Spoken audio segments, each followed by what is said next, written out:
नमस्कार, मैं हूं अंकुर और आप देख रहे हैं सत्य दिल्ली का न्यूज बुलेटिन। एक नजर अब तक के सुर्खियों पर। दिल्ली चुनाव नतीजे आने के बाद दिल्ली की राजनीति में अब सिर्फ एक ही चर्चा है कि बीजेपी किस नेता को मुख्यमंत्री बनाएगी। अलग अलग नाम चर्चा में आ रहे हैं। इस सबके बीच एक बड़ी जानकारी ये भी सामने आई है कि बीजेपी किसी महिला विधायक पर दांव लगा सकती है। बता दें, बीजेपी मुख्यमंत्री के चयन के मामले में देश भर के राजनीतिक विश्लेषकों को चौंकाती रही है। राजस्थान, मध्य प्रदेश, छत्तीसगढ़, उत्तराखंड सहित कई अन्य राज्यों में वो ऐसा कर चुकी है। प्रवेश वर्मा के नाम पर भी चर्चा शुरू से ही चल रही है। मनोज तिवारी का नाम भी शामिल है, लेकिन अब महिला को मुख्यमंत्री बनाने की भी चर्चा है। बीजेपी के महिला विधायकों में शालीमार बाग से रेखा गुप्ता, ग्रेटर कैलाश से शिखर राय, वजीरपुर से पूनम शर्मा और नजफगढ़ से नीलम पहलवान का नाम भी शामिल है। हालांकि सांसद वांसुरी स्वराज का नाम भी चौंका सकता है, वो सांसद हैं। दिल्ली चुनाव के नतीजों पर इंडिया के कई दल कांग्रेस को बीजेपी का साथ देने का आरोप लगा चुके हैं। इस पर अब वरिष्ठ कांग्रेस नेता मनिकम टैगोर ने कहा है कि कांग्रेस पर दोष लगाना गलत है, क्योंकि आपने दिल्ली में गठबंधन से इनकार कर दिया और 2024 के आम चुनावों के लिए इंडिया गुट बनाया गया था।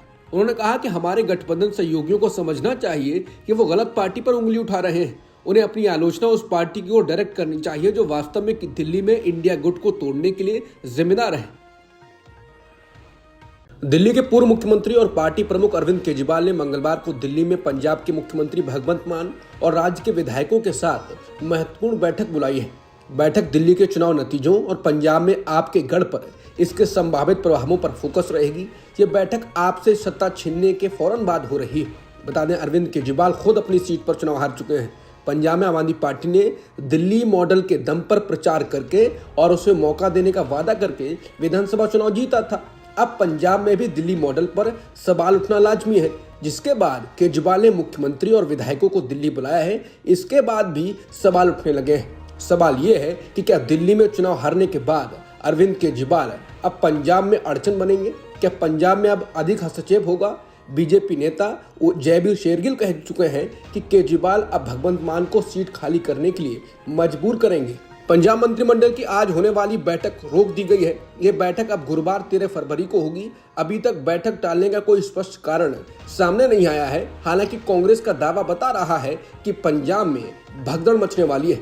कांग्रेस के वरिष्ठ नेता और पंजाब में विपक्ष के नेता प्रताप बाजवा ने कहा है कि आपके 30 विधायक उनकी पार्टी के संपर्क में हैं। कांग्रेस के सीनियर नेता प्रताप बाजवा ने यह बयान भी दिया है कि पंजाब में मुख्यमंत्री भगवंत मान की जगह अरविंद केजरीवाल मुख्यमंत्री बनने की कोशिश करेंगे। इस मामले को लेकर प्रगट सिंह ने कहा कि भगवंत मान पहले ही मुख्यमंत्री नहीं है, बल्कि वो पहले से ही कंट्रोल्ड मुख्यमंत्री हैं। उन्होंने कहा कि पीछे से भगवंत मान पर कंट्रोल दिल्ली का ही है। प्रधानमंत्री मोदी सोमवार को 3 दिवसीय यात्रा के लिए फ्रांस रवाना हो गए। इस दौरान प्रधानमंत्री मोदी और फ्रांस के राष्ट्रपति इमैनुअल मैक्रों पेरिस में होने वाले एआई समिट में हिस्सा लेंगे। इस समिट में दोनों देशों के नेता बिजनेस लीडर्स को संबोधित करेंगे। अधिकारियों ने बताया कि फ्रांस यात्रा के बाद प्रधानमंत्री मोदी अमेरिका जाएंगे। प्रधानमंत्री मोदी की फ्रांस और अमेरिका की यात्रा आज से शुरू हो रही है।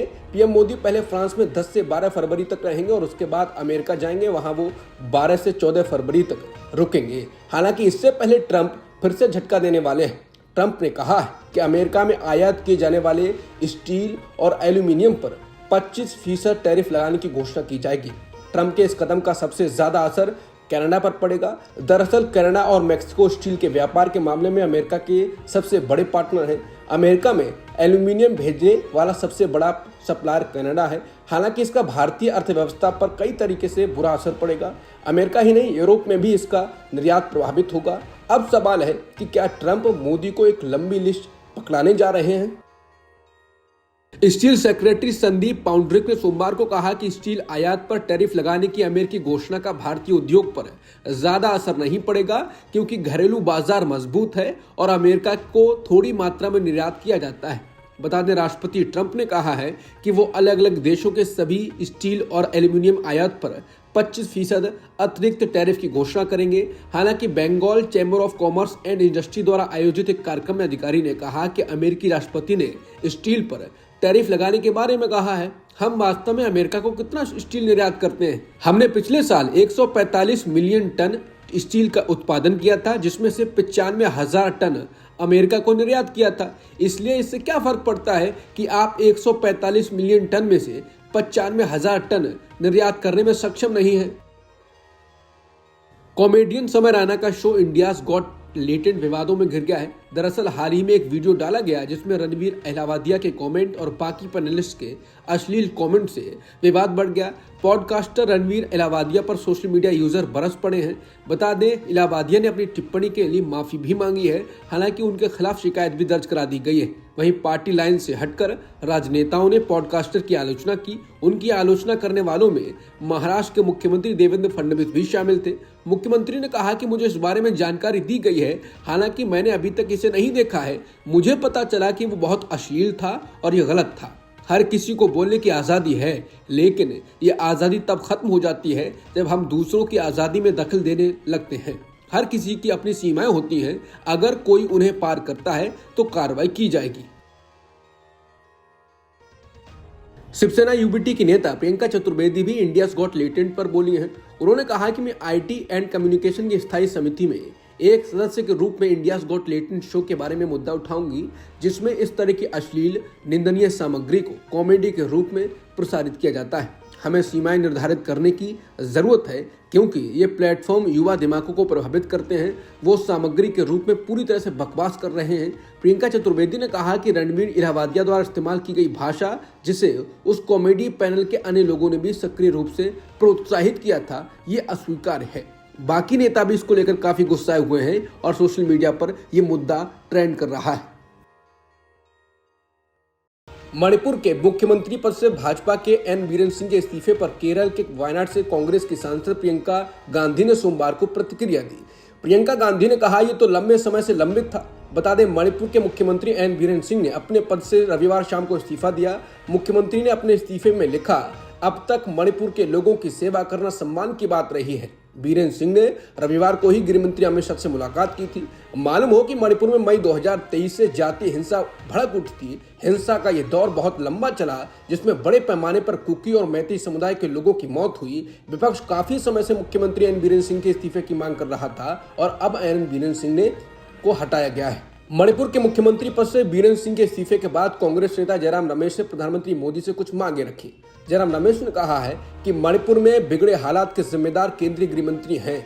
भूतपूर्व मुख्यमंत्री तो केवल कठपुतली थे, इस्तीफा गृह मंत्री को देना चाहिए।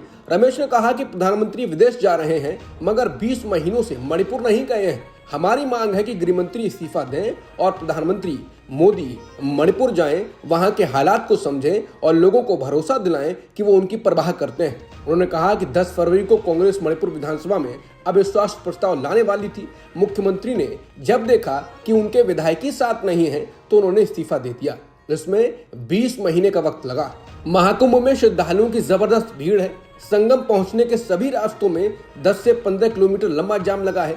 वाराणसी, लखनऊ, कानपुर और रीवा से प्रयागराज आने जाने वाले रास्तों पर 25 किलोमीटर तक गाड़ियां रेंग रही हैं। संगम में डुबकी लगाने जाने वाले और वहां से लौटने वाले श्रद्धालु भूखे प्यासे जाम खुलने का इंतजार कर रहे हैं। वहीं महाकुंभ से मध्य प्रदेश जा रही श्रद्धालुओं से भरी एक बस सड़क किनारे पलट गई। हादसे में 12 से ज्यादा श्रद्धालु घायल हो गए। पुलिस वाले माइक पर श्रद्धालुओं से महाकुंभ ना जाने और वापस जाने की अपील कर रहे हैं। हालात इतने बिगड़ गए हैं कि संगम स्टेशन को 14 फरवरी तक बंद कर दिया गया है। उत्तर प्रदेश के बाराबंकी जिले में एक हैरान कर देने वाला मामला सामने आया, जहां पर एक किसान ने बिजली विभाग के अधिकारी पर गंभीर आरोप लगाए हैं। दरअसल लोनी कटरा थाना क्षेत्र के शाहपुरा सिद्धवी गांव में एक किसान परिवार का बिजली का बिल लगभग 94,864 रुपए आ गया। बिजली का बिल देखकर किसान हैरान हो गया। पीड़ित ने बिल को सही करवाने के लिए बिजली विभाग के अधिकारी के ऑफिस पहुंचा तो बिजली बिल ठीक कराने के बदले उससे कहा गया कि बिल सही कराना है तो अपनी पत्नी को अकेले में भेजो, सही कर दूंगा। दैनिक भास्कर की रिपोर्ट्स के मुताबिक शिकायत में शख्स ने बताया कि 13 मार्च 2024 को निरीक्षण के दौरान जेई प्रदीप कुमार उनके घर पहुंचे थे। उस दौरान उनकी नजर शख्स की पत्नी पर पड़ी। इसके बाद इंजीनियर ने कहा, तुम्हारी पत्नी बड़ी सुंदर है, बिजली बिल ठीक कराना है तो पत्नी को मेरे पास लेकर आओ। हालांकि इन आरोपों को बिजली विभाग के जेई ने फर्जी बताया है। उन्होंने क्षेत्राधिकारी से इस मामले की शिकायत की है और कहा कि अगर आरोप सही है तो सबूत प्रस्तुत किए जाएं। फिलहाल मामले की जांच जारी है। अब तक की खबरों में इतना ही। बाकी खबरों के लिए बने रहिए सत्यहिंदी.com के साथ।